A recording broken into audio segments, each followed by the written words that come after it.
Começa agora o Gospel News. Hoje é segunda-feira, dia 26 de janeiro de 2026. Eu sou Karen Crisóstomo e nós vamos juntos aqui pela Rede Gospel de televisão e também pelo YouTube, Rede Gospel TV Oficial, com as principais notícias do Brasil e do mundo. Vamos aos destaques de hoje. Manifestação Acorda Brasil reúne multidão em Brasília e Nicolas Ferreira mostra liderança para a direita no futuro. Petrobras anuncia redução de 14 centavos no preço da gasolina para distribuidoras. Tempestade de neve causa problemas nos Estados Unidos e cerca de 700 mil pessoas ficam sem energia elétrica. Agentes do ICE matam um norte-americano durante protesto e Casa Branca alega ação em legítima defesa. Entregador de 22 anos é morto a tiros na zona oeste do Rio de Janeiro.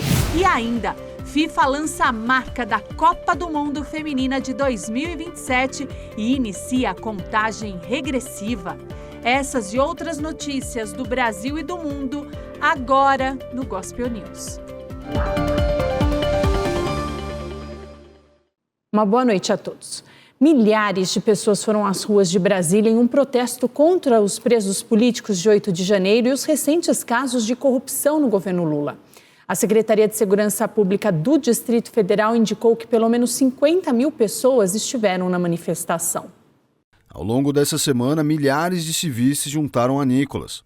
Outros nomes da política brasileira também caminharam com o jovem mineiro até a capital. Ontem, milhares de pessoas chegaram a Brasília carregando nos braços a bandeira do país e muita sede por justiça. Mesmo debaixo de muita chuva, os manifestantes chegavam aos montes e, em um pouco tempo, a Praça do Cruzeiro ficou lotada.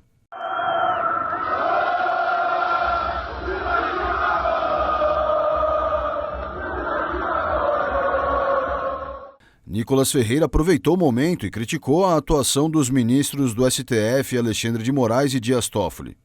Alexandre de Moraes! Alexandre de Moraes! O Brasil! O Brasil! Não tem medo! Não tem medo! De você! De você! Os manifestantes também subiram o tom contra o presidente Lula. Lula, ladrão, seu lugar é na prisão! Lula, ladrão, seu lugar é na prisão! Mas nem tudo ocorreu como planejado. Um raio caiu próximo ao ato e, segundo dados oficiais, 72 pessoas receberam algum tipo de atendimento. Após ficar sabendo do incidente, Nicolas Ferreira foi até o hospital visitar os apoiadores feridos. Foram 27 vítimas. Eu acabei de conversar com o doutor Renato, ele me disse que 2 não está em observação, as outras, graças a Deus, não tem nada de grave até então, né, a informação que eu tive. Então, graças a Deus por isso, fico muito feliz, fui muito bem recepcionado aqui com carinho. Fiz questão de vir aqui pessoalmente, mesmo após 255 quilômetros rodados, mas aconteceu um incidente natural, não foi por uma irresponsabilidade nossa, não foi por falta de organização, não foi por tumulto. Foi literalmente algo que foge do nosso controle e não poderia deixar de vir aqui prestar nossa solidariedade, dizer que tem muita gente orando para eles, para que eles se recuperem logo e possam estar de volta aí para poder ajudar o nosso país. O parlamentar também aproveitou a oportunidade para criticar a imprensa, que durante a semana não acompanhou a caminhada pela liberdade, mas estava de plantão após acontecer o incidente. O segundo ponto é que é muito interessante, porque eu não vi muitos de vocês na caminhada, né, durante 7 dias. Aí agora, quando acontece, né, aí um incidente natural, aí esses aparecem.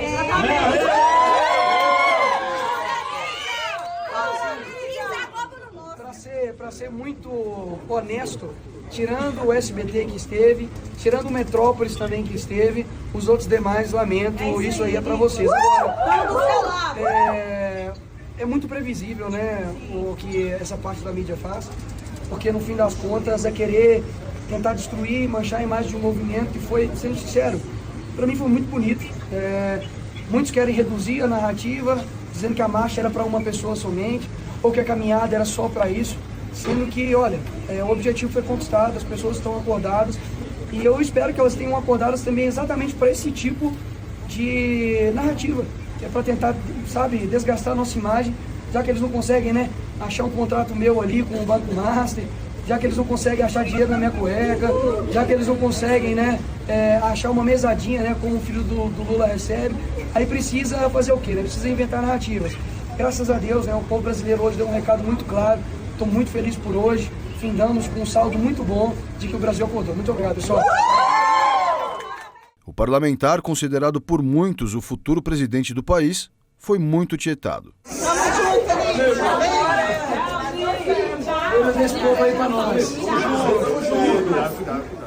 A ex-primeira-dama Michele Bolsonaro afirmou em uma rede social que Nicolas Ferreira é um grande líder e que Deus levantou ele para esse tempo. Michele disse ainda que o parlamentar é um instrumento de Deus para essa geração. Fontes da Secretaria de Segurança Pública do Distrito Federal informaram que a manifestação Acorda Brasil reuniu entre 50 e 100 mil pessoas no domingo. A Torre Palace Hotel foi implodida nesse final de semana em Brasília. O prédio estava abandonado há mais de 10 anos e vai dar espaço para um novo empreendimento do setor hoteleiro da cidade.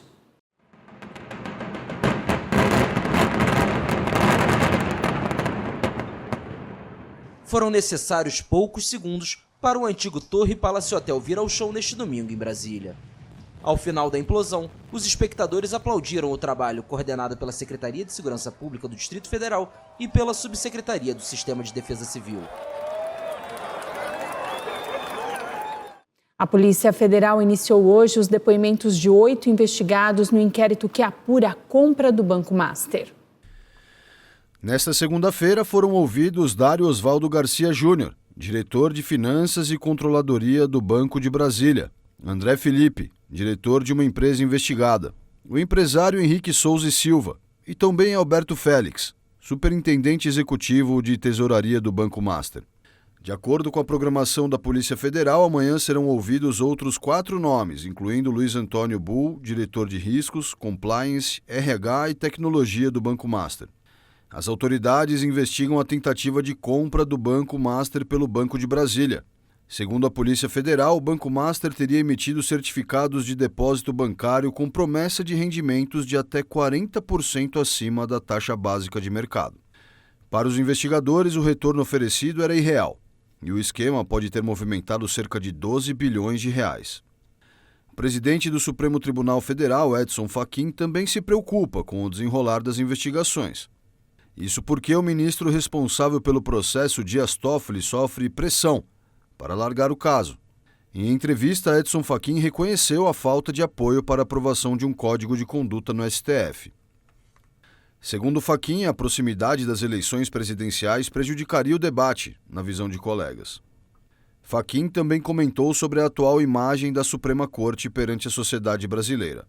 Segundo ele, ou os ministros encontram um modo de se autolimitarem, ou poderá haver, eventualmente, uma limitação que venha de algum poder externo. Questionado diretamente sobre a ameaça constante de abertura de processos de impeachment no Senado contra integrantes da Corte, Fachin disse que a ação dos senadores contra integrantes do Supremo poderia criar uma crise institucional efetivamente grave.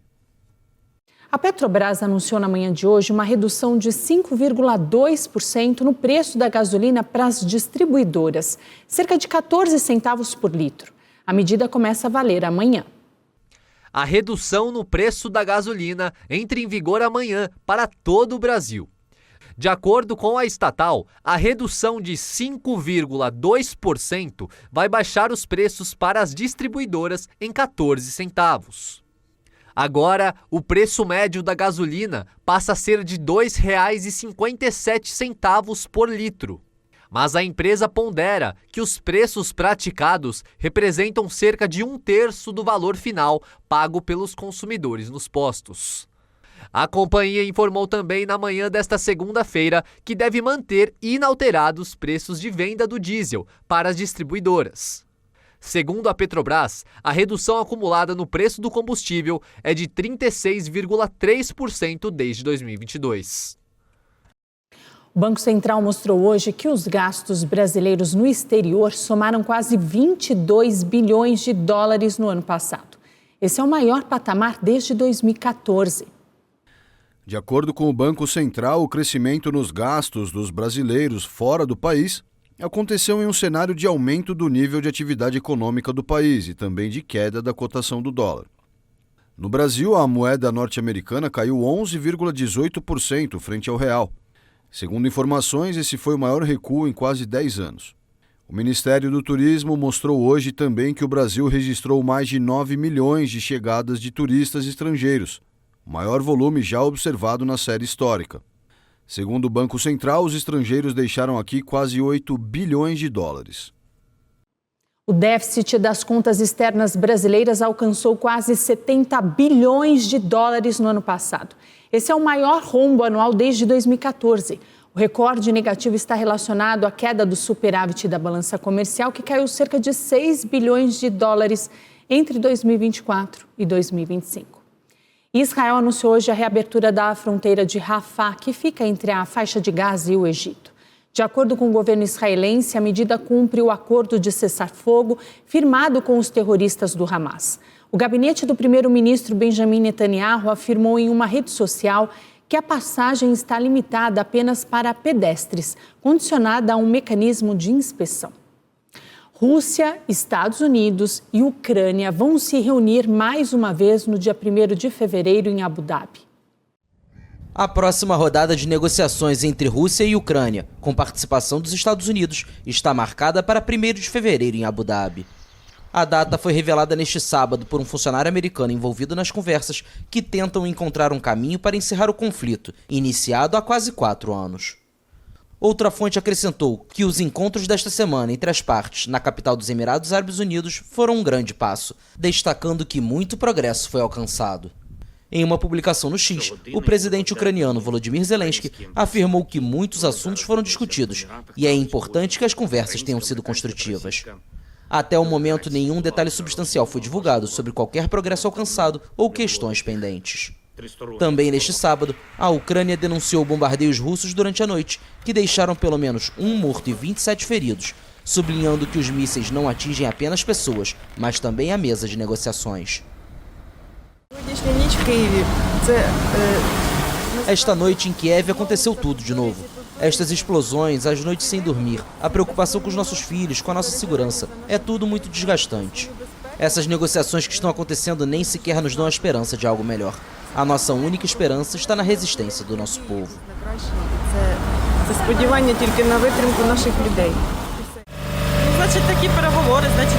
Bem, significa que essas negociações são a forma como a Rússia está inclinada a proceder.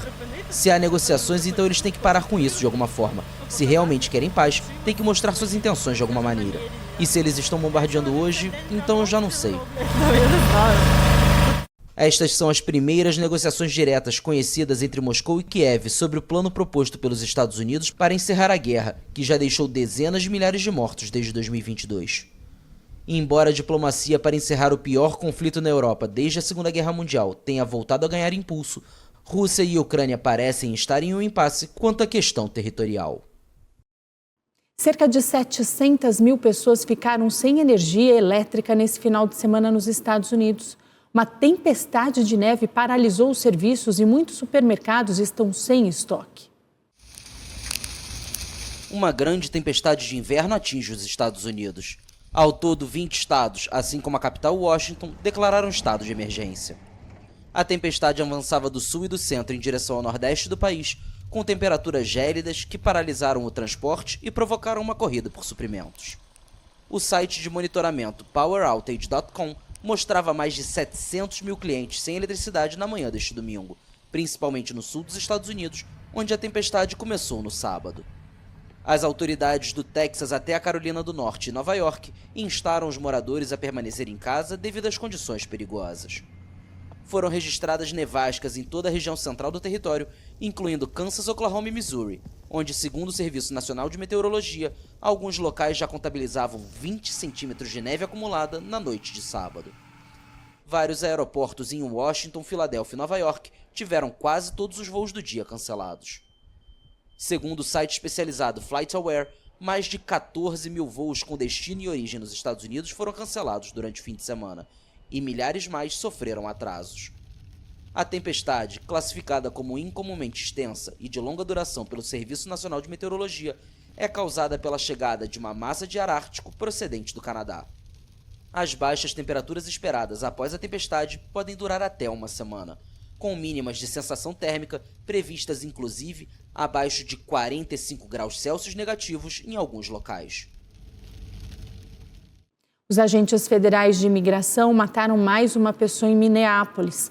A Casa Branca afirmou que os agentes agiram em legítima defesa. Agentes federais de imigração dos Estados Unidos mataram um homem a tiros neste sábado em Minneapolis, no estado de Minnesota. Esta é a segunda morte de um civil na cidade neste mês, em meio a operações contra a imigração lançadas pelo presidente Donald Trump. At approximately 9:03 a.m. this morning, Minneapolis police received... Por volta das 9h03 da manhã, a polícia de Minneapolis recebeu uma denúncia de um tiroteio envolvendo forças federais da lei no lado sul da cidade. Os agentes encontraram um homem adulto com múltiplos ferimentos por arma de fogo ao chegar.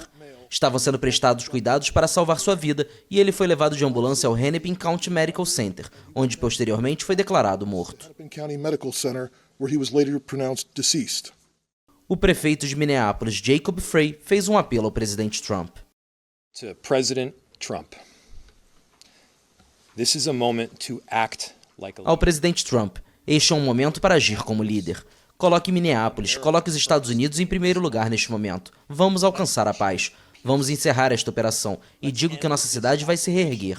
A segurança será restaurada. Pedimos que o senhor tome uma atitude agora para retirar esses agentes federais. We're asking for you to take action now to remove these federal agents. O governador do Minnesota também se dirigiu ao republicano.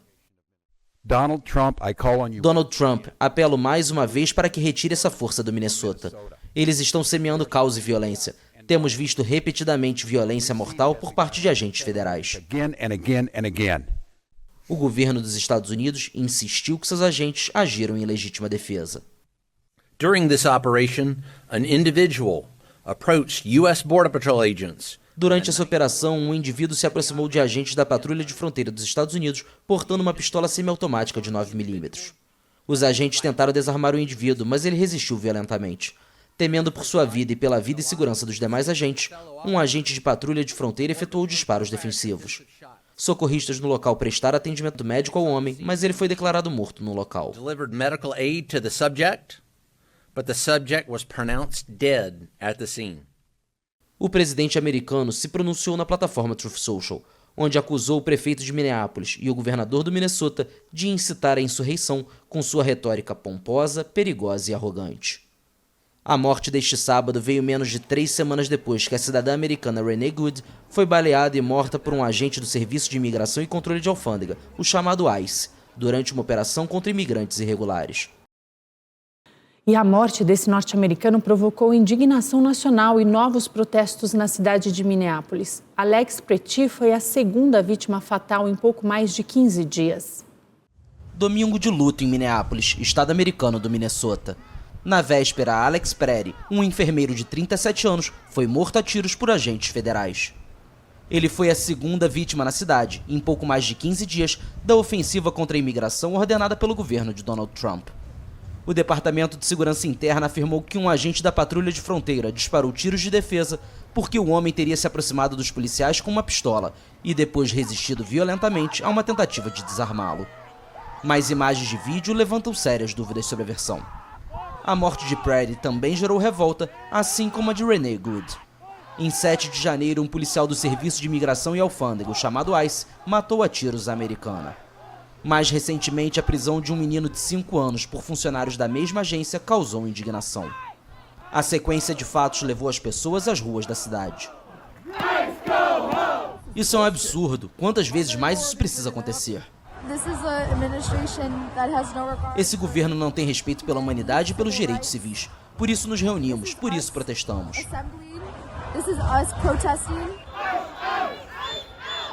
Há semanas, milhares de agentes do ICE estão em operação para colocar em prática as deportações em massa ordenadas pela Casa Branca. Minneapolis faz parte das chamadas cidades santuário, que oferecem proteção a migrantes sem autorização de residência e cooperam de forma limitada com as autoridades federais de imigração.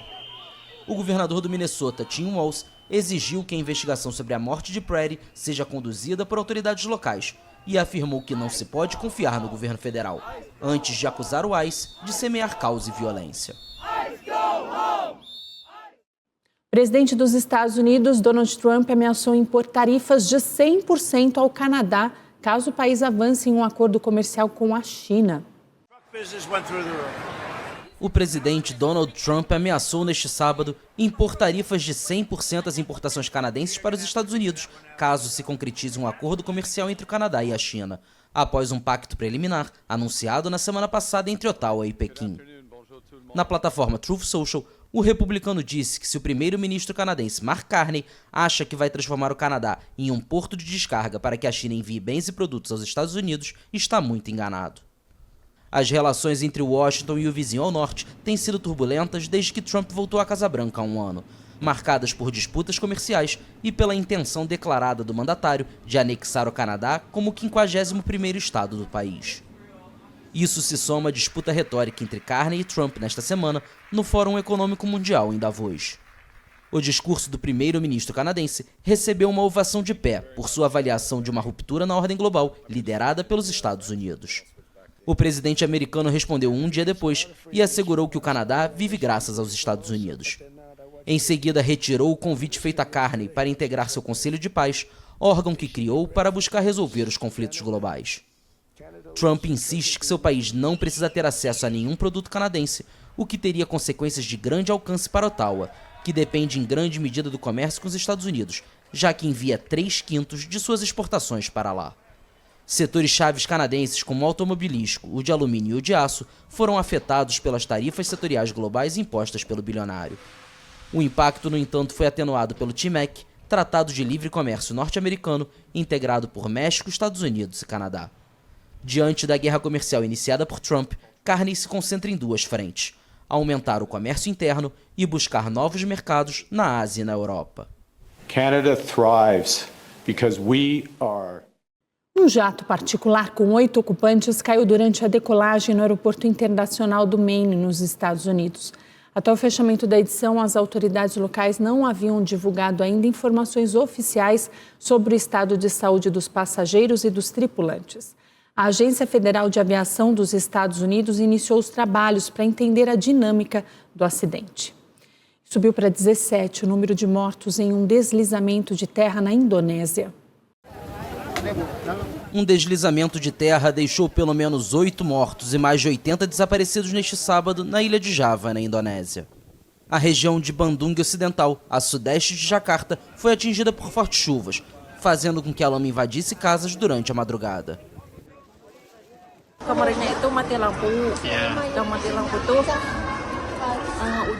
Houve uma queda de energia ontem à noite. Tinha chovido sem parar por 3 dias, com ventos fortes também. Por volta das 2 da manhã ouvimos um estrondo alto e sentimos o chão tremer, parecia um terremoto. Saímos por conta própria. Ainda não consigo acreditar. Normalmente vemos desastres como este na TV e agora está acontecendo na nossa própria aldeia. O saldo de vítimas apresentado pela Agência Local de Gestão de Desastres pode aumentar, conforme seguem os trabalhos de resgate, com o auxílio de exército, polícia, voluntários e até mesmo drones. O terreno extremamente difícil e o solo que permanecia instável são desafios para a busca por corpos e sobreviventes. Inundações e deslizamentos de terra são comuns na Indonésia durante a estação das chuvas, que normalmente vai de outubro a março. Um ataque armado deixou 11 mortos e 12 feridos após uma partida de futebol no estado de Guanajuato, no México.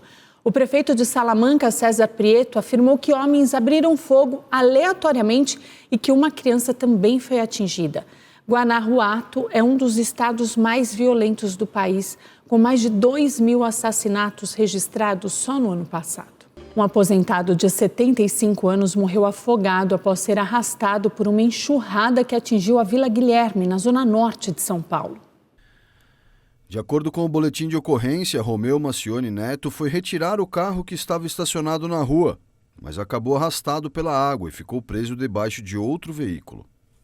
Em depoimento, a Polícia Civil, um frentista que trabalha num posto de combustíveis em frente ao local, afirmou que viu o homem sendo arrastado pela correnteza. Ele entrou na água e tentou socorrer a vítima, mas disse que a força da água era muito intensa. Pessoas que viram a cena conseguiram retirar Romeu debaixo do veículo, mas infelizmente ele não resistiu e morreu. A chuva que atingiu a cidade de São Paulo deixou as regiões norte e leste em estado de atenção. Para esta semana, a previsão do tempo mostra sol durante boa parte dos dias, mas com possibilidades de pancadas de chuva na parte da tarde. O entregador de 22 anos foi morto a tiros na noite de ontem na zona oeste do Rio de Janeiro. Testemunhos disseram que Paulo Vitor de Souza trabalhava como motoboy de uma pizzaria e foi atacado por criminosos quando chegava para fazer uma entrega. Os bandidos dispararam várias vezes contra o jovem, que usava uma bolsa térmica de um aplicativo de entrega de comida, e fugiram levando a moto dele. Horas depois, policiais encontraram o veículo abandonado na estrada do Campinho, em Campo Grande. Esse é o segundo caso em que um entregador é morto em menos de uma semana. Na última quarta-feira, Marcelo Júlio foi morto a tiros em Irajá, na Zona Norte. Ele tinha acabado de fazer uma entrega em um prédio. Ao retornar para a motocicleta, foi surpreendido por 2 criminosos em outra moto. Ele chegou a retirar a mochila de entrega, mas foi atingido por tiros nas costas ao tentar fugir. A Polícia Rodoviária Federal apreendeu cerca de 13 mil maços de cigarros contrabandeados do Paraguai, no interior do Paraná. O motorista de um carro não obedeceu a ordem de parada, perdeu o controle do veículo e caiu em um rio.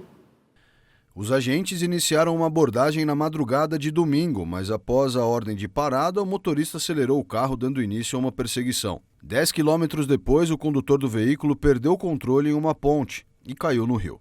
Imagens feitas pelos agentes mostram o carro tombado dentro do rio e a carga espalhada pela água. O homem fugiu para uma área de mata e segue foragido. O escalador americano Alex Honnold alcançou o topo do prédio Taipei 101 em Taiwan, sem usar cordas nem qualquer equipamento de proteção. Milhões de pessoas acompanharam o feito ao redor do mundo. Milhões de pessoas acompanharam o feito neste domingo. Alex Honnold escalou um dos prédios mais altos do mundo, sem nenhum tipo de proteção. O Taipei 101 tem mais de 500 metros e fica em Taiwan, uma ilha na Ásia. Dos 101 andares, o trecho mais difícil, segundo o escalador, foi a parte central. Essa região é formada pelos chamados blocos de bambu, que são íngremes e irregulares. A escalada levou cerca de 1h30 e tirou aplausos de milhões de pessoas ao redor do mundo. A Comissão Europeia anunciou hoje uma nova investigação contra a rede social X por conta de imagens de mulheres nuas geradas pelo chatbot Grok. A Comissão Europeia vai abrir uma nova investigação contra o Grok, assistente de inteligência artificial hospedado dentro do X, o antigo Twitter, de propriedade do bilionário Elon Musk. Nesta segunda-feira, um porta-voz deu mais detalhes do porquê a medida foi adotada. Nas últimas semanas e meses, vimos conteúdo antissemita. Vimos deepfakes não consensuais de mulheres e vimos material de abuso sexual infantil. Na Europa, nenhuma empresa vai ganhar dinheiro violando os nossos direitos fundamentais. A nova investigação tem como objetivo verificar se o X infringiu as rigorosas normas europeias sobre o ambiente digital, que a obrigam a proteger os usuários de conteúdos ilegais. No início do mês, usuários da rede social geraram e publicaram, com a ajuda do Grok, milhões de imagens criadas por IA, mostrando mulheres e meninas de biquíni, quase nuas ou em poses sexualizadas, sem o seu consentimento. Segundo estimativas de uma ONG britânica, entre elas havia 23 mil imagens de crianças. O X afirma ter desde então limitado esta funcionalidade. Se as acusações se confirmarem, isso constituiria uma violação da Lei dos Serviços Digitais da União Europeia. Com essa legislação, o bloco responsabiliza as grandes plataformas de internet por remover conteúdos proibidos, como imagens sexualizadas, pornografia infantil, ameaças de morte e símbolos nazistas. Além das investigações relacionadas ao Grok, Bruxelas também tem outro processo contra o X, devido à disseminação de tais conteúdos, como representações de violência e discurso de ódio. O jornal britânico Daily Mail revelou hoje que o heptacampeão de Fórmula 1, Michael Schumacher, já não fica mais restrito à própria cama e é carregado em cadeira de rodas. O alemão de 57 anos precisa de cuidados constantes e é acompanhado 24 horas por uma equipe de enfermeiros e terapeutas. Uma fonte do jornal afirmou que o ex-piloto entende algumas coisas que acontecem ao redor dele. Schumacher sofreu um acidente de esqui em dezembro de 2013. A FIFA lançou nesse final de semana a marca da Copa do Mundo Feminina de 2027. contagem regressiva para a Copa do Mundo Feminina de 2027 no Brasil. Neste domingo, em uma cerimônia no Rio de Janeiro, a FIFA lançou oficialmente a marca do torneio. O evento contou com a presença de grandes estrelas do futebol feminino e masculino, verdadeiros craques que vestiram a amarelinha. O Brasil ama o futebol e o nosso país está pronto para abraçar o futebol feminino com orgulho, emoção e muita confiança. Este torneio vai criar histórias inesquecíveis e revelar novas estrelas, inspirando meninas e meninos, mulheres e homens, e fazendo esse amor pelo futebol crescer ainda mais. Eu tenho certeza que há muitas pessoas que estão torcendo para que realmente a nossa seleção feminina ganhe de vez um título mundial por tudo que a gente vem fazendo e que realmente merecemos. E essa Copa do Mundo eu tenho certeza que vai ser um marco histórico para o futebol feminino no Brasil. Eu tenho certeza que a participação do torcedor brasileiro vai ser fundamental para a gente ter chance de conquistar esse título importante. Nossa, a importância desse evento, pontapé inicial para a Copa do Mundo Feminino no Brasil, para nós é muito significativo, né? O futebol feminino vem numa sessão muito boa, as meninas precisam de uma grande conquista em termos de Copa do Mundo, e eu acho que essa Copa do Mundo no Brasil vai só edificar aquilo que essas meninas vêm fazendo ao longo desses anos aí. Entre os presentes também estava Arthur Elias, técnico da seleção feminina do Brasil. Acho que a seleção avançou, né, na sua característica de jogo, no entendimento das atletas, na nossa identidade, como grupo, né, na nossa unidade, e fazendo isso com muitas jogadoras, né? Então esse é um dever que eu tinha e continuo ainda, pelo menos aí até metade do ano, a gente conseguir dar bastante oportunidade, né, e criar essa evolução na seleção brasileira. O treinador ainda afirmou que o torneio no Brasil é um prêmio para a América do Sul, que vai deixando para trás anos de discriminação contra as mulheres no futebol da região. O Brasil, onde o futebol feminino foi proibido por lei entre 1941 e 1979, será o primeiro país sul-americano a receber a Copa do Mundo da categoria. O Campeonato Paulista continua a todo vapor, mas tem um clube aqui da capital de São Paulo que já enfrenta o fantasma do rebaixamento. A quinta rodada do Campeonato Paulista não foi muito boa para o tricolor. O time da Barra Funda enfrentou o vizinho de muro, Palmeiras, na Arena Barueri. E logo nos primeiros minutos o Palmeiras mostrou a sua força em casa. Maurício abriu o placar com um chute no cantinho do goleiro Rafael. Mas 5 minutos depois, Bobadilha aproveitou um bate-rebate na área e empatou. Aos 31 minutos, Flaco Lopes recebeu um lindo passe dentro da área e bateu por cima de Rafael. No início do segundo tempo, Kelvin fez o terceiro de cabeça. A derrota para o Palmeiras foi mais um capítulo da crise enfrentada pelo São Paulo. Agora, o clube ocupa a antepenúltima posição da tabela e faltam apenas 3 rodadas para terminar a primeira fase do Paulistão. Na próxima rodada, o tricolor enfrenta o Santos no estádio do Morumbis. O Corinthians venceu o Velo Clube fora de casa, por 1-0. O gol demorou para sair e só veio nos acréscimos do segundo tempo. Yuri Alberto aproveitou um rebote e garantiu os 3 pontos para o Timão. O Santos foi até Itaquera enfrentar o Red Bull Bragantino e o placar não saiu do 0-0. O Gospel News desta segunda-feira fica por aqui. Eu desejo a todos vocês uma ótima noite. Amanhã, a partir das 7, estamos de volta com as principais notícias do Brasil e do mundo. E até lá você fica muito bem informado no YouTube, Rede Gospel TV Oficial, e também no Spotify, Gospel News em 3 minutos. Boa noite, até amanhã.